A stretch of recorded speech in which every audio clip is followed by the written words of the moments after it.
mazhab Syafi'i di awal surah Al-Fatihah. Kalau yang mazhab yang lain tidak dibaca. Ada juga yang membaca tapi sir. Yang kedua hukumnya sunnah. Di awal-awal surah, setiap ganti surah baca basmalah. Setiap ganti surah baca basmalah. Yang ketiga hukumnya haram. Di awal surah At-Taubah. Jadi enggak semua awal surah itu sunnah. Baca basmalah malah dosa kita. Di awal surah At-Taubah. Yang terakhir ubah itu boleh dibaca di tengah-tengah surah At-Taubah atau surah-surah yang lain. Apa artinya wa ma arsalnaka illa rahmatan lil alamin? Di dalam kajian tafsir, kebetulan guru saya itu ahli tafsir. Saya dulu mondoknya 7 tahun di Nahdlatul Wathon Diniyah Islamiyah di Lombok Timur, di Pancor, pesantren yang usianya sudah 89 tahun. Indonesia berapa? 79. Jadi 10 tahun sebelum merdeka sudah berdiri pesantren itu. Guru saya ahli tafsir, beliau Tuan Guru Bajang. Ini Pak Susiono. Silakan Bapak-bapak memperlihatkan wajahnya yang ceria. Yang pertama, ayat itu kami tidak mengutus engkau wahai Muhammad kecuali sebagai rahmat bagi seluruh manusia. Artinya orang yang beriman. Tafsir pertama, tafsir Al-Muyassar. Maka barang siapa beriman kepadamu, niscaya dia berbahagia dan selamat. Dan barang siapa tidak beriman, maka dia gagal dan merugi. Itu tafsir yang pertama. Kami tidak mengutus engkau wahai Muhammad kecuali menjadi rahmat bagi seluruh alam. Ada yang namanya Pak Rahmat? Ada. Mana dia? Di samping Pak Rahmat. Alhamdulillah. Wakil ketua. Wakil ketua. Bagus-bagus ya namanya. Yang satu dari Jawa, yang satu dari Arab. Kalau saya memang wajahnya wajah Arab, tapi saya Arab maklum. Jemaah, saya kopi dulu. Ini kopi atau apa? Jahe.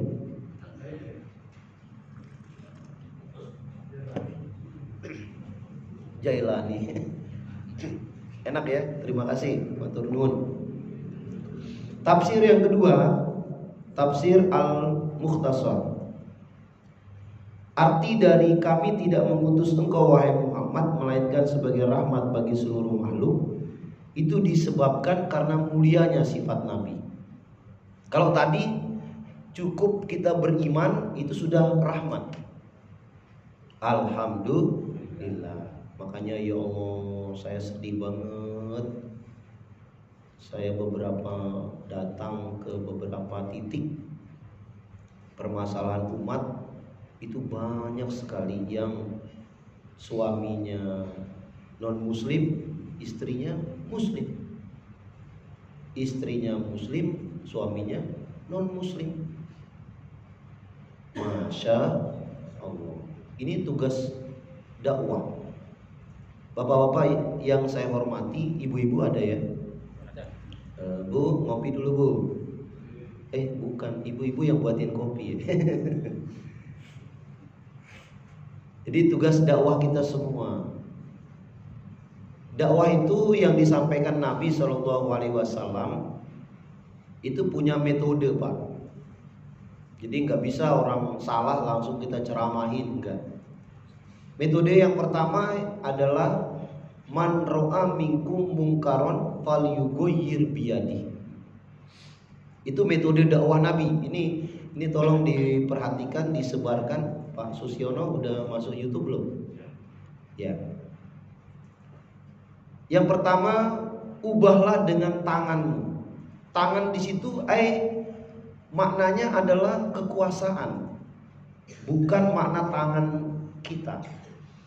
Nanti ada beberapa tempat yang memang tangan kita sendiri. Kekuasaan, apa itu kekuasaan? Orang yang punya, bukan jabatan, apa namanya? Kewenangan. Ada orang jabatannya tapi dia nggak berwenang. Pak Presiden meskipun jadi presiden tidak punya kewenangan untuk mengatur urusan KPK dan seterusnya. Atau apa namanya lagi? Dan seterusnya. Ada porsi-porsi masing-masing, kewenangannya, kebijakannya. Contoh, saya lewat di jalan Sudirman misalnya. Jangan jalan Sudirman, nggak ada yang berani. Orang pakai baju semua. Jalan Tukat Batanghari misalnya. Tadi ada bapak kita dari Tukat Batanghari. Beliau jauh-jauh ke sini. Mami siapa namanya? Arifin. Mami Arifin. Lihat di pinggir jalan ada orang yang minum minuman keras, mabuk-mabukan, bahkan judi di situ, nyata-nyata ada. Lalu kita ceramahin, Pak, innamal khamru wal maisir, firman Allah Subhanahu wa taala, innamal khamru wal maisir wal ansab wal azlam rijsun min amali syaiton. Misalkan, itu kira-kira gimana? Orangnya langsung apa reaksinya? Siapa ke gitu. Langsung bonyok kita. Nah, di situ ada kekuasaan. Laporkan ke Pak Klian. Pak, ini gimana ini warganya Pak? Di sini nggak aman. Nah, laporkan ke Pak Klian. Pak Klian nggak mampu, laporkan ke mana? Kelurahan. Dan seterusnya. Dulu di yang Batu itu, masih saya ingat berapa tahun ada masalah di situ nggak bisa selesai. Begitu ganti Polda baru, langsung gabungan Polda Bali sama Jawa Timur. Selesai itu masalahnya. Mohon maaf ini bukan kampanye, ya bukan kampanye. Di Surabaya itu ada lokalisasi maksiat. Berapa ganti wali kota nggak bisa-bisa. Begitu Ibu siapa namanya? Ibu Risma. Beliau punya kekuasaan, mungkin beliau dengar saya ceramah itu. Enggak, bukan saya yang ceramah. Hadis ini. Jadi dengan kekuasaanmu, rubahlah. Hentikanlah kemaksiatan itu, kemungkaran itu. Amar ma'ruf, nahi munkar. Langsung tutup itu. Masya Allah, alhamdulillah. Jadi kekuasaan tangan di situ adalah kekuasaan. Kita sebagai ayah punya otoritas untuk mendidik, mengatur anak kita, istri kita. Jadi kekuasaan itu bukan langsung main tangan. Ada otoritas kita sebagai menghentikan nahi mungkar itu. Maka bapak-bapak yang masih muda-muda ini, kayak Pak Usman, kayak siapa lagi? Pak Supriyono, Susiono. yang ini ya, Pak Ketua Supardi. Begitu pensiun, ayo masuk di politik, masuk di partai manapun boleh. Yang penting niatnya ada tanda tangan itu selesai. Ini disampaikan ke semua para otoritas yang memegang kekuasaan. Jadi ada otoritas. Pak Bambang DPD kita sebentar lagi selesai. Beliau banyak sekali menyelesaikan problematika umat itu. Karena beliau punya kewenangan, otoritas sebagai wakil rakyat. Kalau kita nggak punya wakil atau apa dan seterusnya, tidak ada yang menyampaikan dakwah wabil khusus metode penghentian dengan kekuasaan itu. Jadi mohon maaf, tidak benar bahwa umat Islam tidak boleh berpolitik. Siapa itu yang ngomongnya?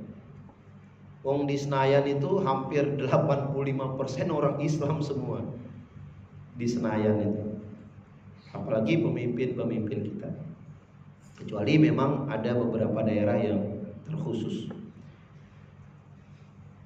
Yang kedua metodenya adalah wa illam yastati fabilisani. Nah, ini bagus ini. Fabilisani ini adalah dengan lemah lembut. Ucapan, perkataan, nasihat. Jangan sampai kita nasihati anak kita cerewet panjang kali lebar. Kira-kira masuk apa enggak itu? Malah tambah pusing anaknya. Dinasehatin juga sesuai. Coba lihat ayat yang lain. Surah An-Nahl. Ud'u ila sabili rabbika bil hikmah wal mau'izatil hasanah wajadilhum billati hiya ahsan inna rabbaka huwa a'lamu biman dhalla an sabilihi wa huwa a'lamu bil muhtadin. Mana suaranya? Pak, antar lagi Pak, lagi 10 menit. Jamaah, dalam memberikan nasihat, ceramah-ceramah itu harus tatanya santun, lemah lembut. Tidak boleh di depan podium, di atas mimbar itu caci maki orang. Nggak benar itu. Di atas podium, di atas mimbar menjelek-jelekan pemimpin.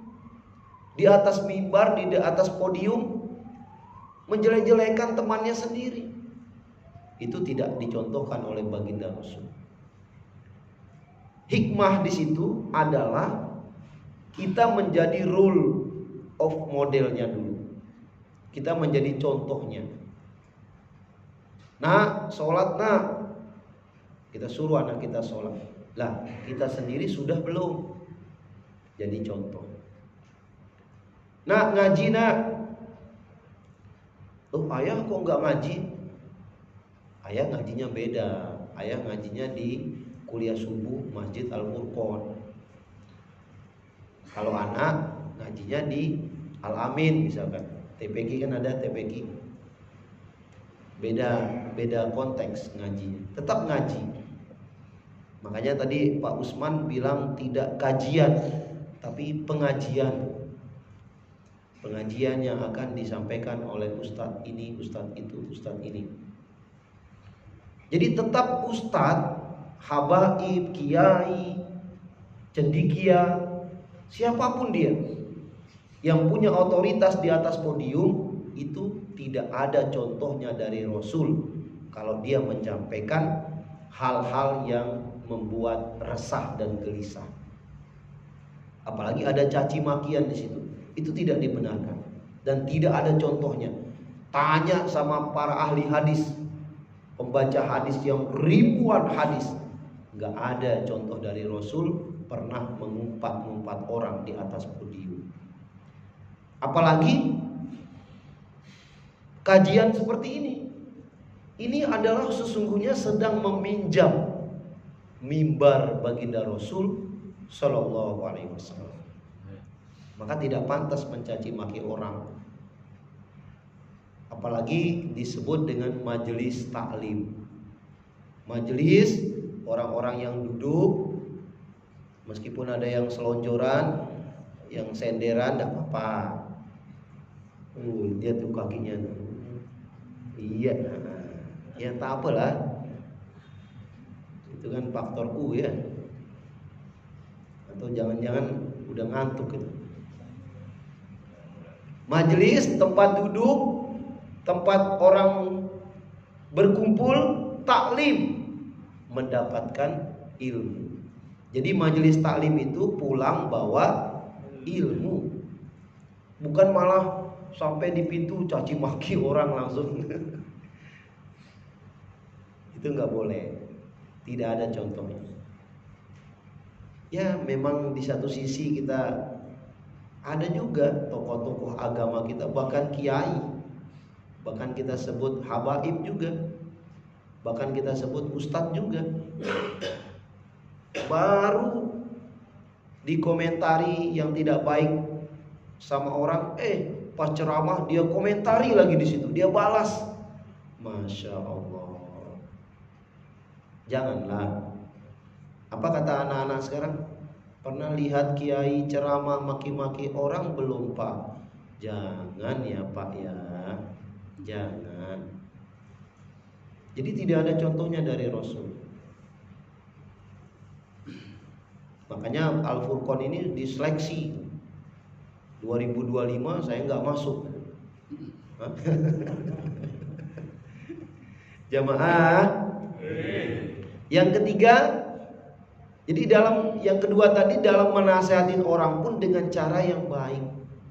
Coba lihat ayatnya, surah Ali Imran kalau tidak salah. Fabima rahmatin minallahi lintalau walau kunta faddan ghalidhal qalb lam faddu min haulik. Coba, karena dengan rahmat Allah hatimu lembut wahai Muhammad. Sampaikanlah dengan lemah lembut. Kalau kamu kasar, coba kalimatnya fazon. Kalau kamu kasar, kasar itu apa ya? Bukan keras. Kasar itu selalu lihat orang yang beda marah, kepingin perang aja. Yang beda sedikit dari kita, tidak hanya sesama antar bangsa, antar sahabat pun dia kasar. Coba, terus ngomongnya keluar kata-kata umpatan, langsung caci maki. Pernah lihat nggak kiai seperti itu? Ada. Habaib? Ada. Ustadz? Mana dia? Ustadz Usman. Belum pernah kesini. Wah hebat ini bapaknya. Jadi apalagi omongan kasar itu ya Pak ya. Kadang kita kan di jalan itu ya, lihat ibu-ibu letting kanan, beloknya kemana Bu? Nah, lurus Bu ya. Langsung umpet orang coba, caci maki. Padahal dia pakai kopiah, pakai songkok, terus mobilnya di belakang, masya Allah, apa itu bunyinya? La ilaha illallah. Mobilnya di belakang ada kaligrafinya malah. Saya pikir kaligrafi itu hanya di masjid. Di mobil itu ada kaligrafi. Terus dia berhenti di mana? Di tol. Berhenti di tol, dia cabut bunga-bunga. Nah, mobilnya ada kaligrafinya. Masya Allah. Umpatan itu, ngomong kasar itu, kita sudah diingatkan. Wailul likulli humazatil lumazah. Cepat atau lambat orang yang suka mengumpat itu, kasar itu, dia akan celaka. Akan celaka. Oleh sebab itu hentikanlah. Jangan ngomong yang kasar. Kita kadang di grup anteng, ayam, adem, tentram. Tapi begitu masuk pemilihan presiden yang tidak sesuai dengan dia, wah langsung kafir, munafik, apalagi keluar semuanya. Padahal dulu Pak Jokowi sama Pak Prabowo gotok-gotokan, tengkar. Sekarang malah 100% didukung. Ibu Mega yang ditendang. Jadi muter itu semua. Ngapain kita gotok-gotokan coba? Sampai ngumpat dan seterusnya. Ayo belajar lagi, tambah wawasan lagi. Semakin tinggi ilmu seseorang, dia tidak akan pernah berani menyalahkan orang lain. Ustadz-ustadz itu, kiai-kiai itu yang sudah tinggi ilmunya nggak pernah itu menjatuhkan sesama dai-nya di depan mimbar itu, merendahkan, apalagi membuka aibnya. Ini Ustadz Usman nih, pesantrennya juga lama, pernah diajarkan doa, Allahumma astur aiba syekhi anni wala tuzhib barakata ilmihi minni. Apalagi sampai kita berani melawan guru kita, coba.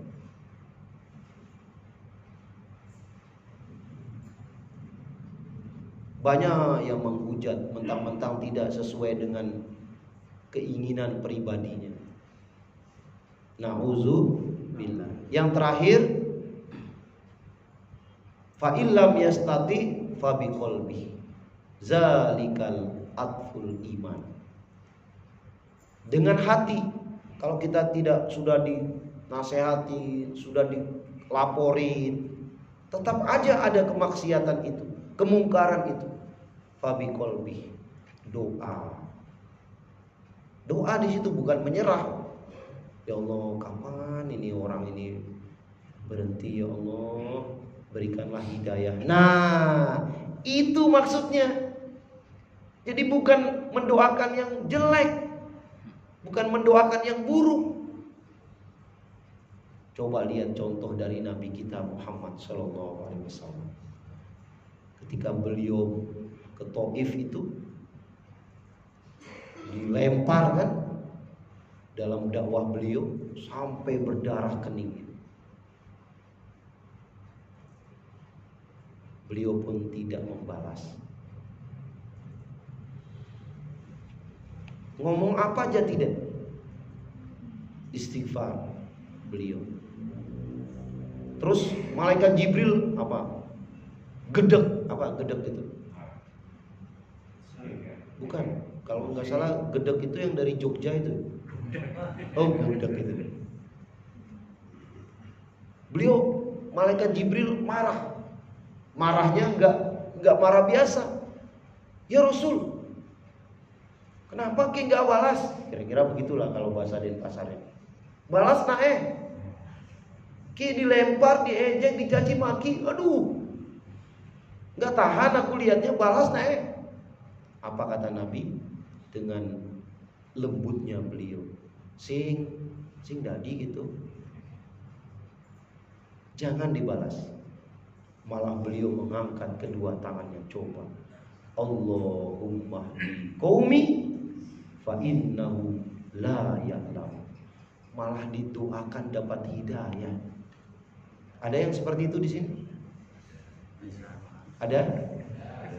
Mana orangnya? Nah, langsung dikasih kopi. Alhamdulillah. Jadi Pak, jangan cepat-cepat main emosian. Itu tidak diajarkan oleh Rasul. Laqad kana lakum fi Rasulillah uswatun hasanah. Kita disuruh oleh Allah, ayo contoh Rasulmu, contoh Muhammad yang mulia. Lah kita main contohnya kiai yang suka ngomong kasar, kita ikut-ikutin. Ustadz yang suka ngomong kejelekan orang yang kita ikut-ikutin. Siapa contohnya mereka? Belajar dari mana? Jadi fabi qalbi itu doakan, ya Allah, kapan ini? Ya mungkin ganti wali kota nanti, beberapa kali ganti wali kota, mungkin di situ doa kita terkabulkan. Seperti orang-orang Surabaya itu, berapa kali ganti wali kota, nggak bisa ditutup. Berdoa terus. Zalikal atful iman. Itulah selama-lamanya iman. Tapi tidak dikatakan hilang imannya, lemah. Makanya supaya tidak lemah, orang-orang muslim yang masuk ke dunia politik itu menjadi landasan mereka ingin agar kebijakan-kebijakan untuk kemaslahatan bersama. Ini waktunya 30 menit, cukup sampai di sini. Mudah-mudahan ada barokah dan manfaatnya.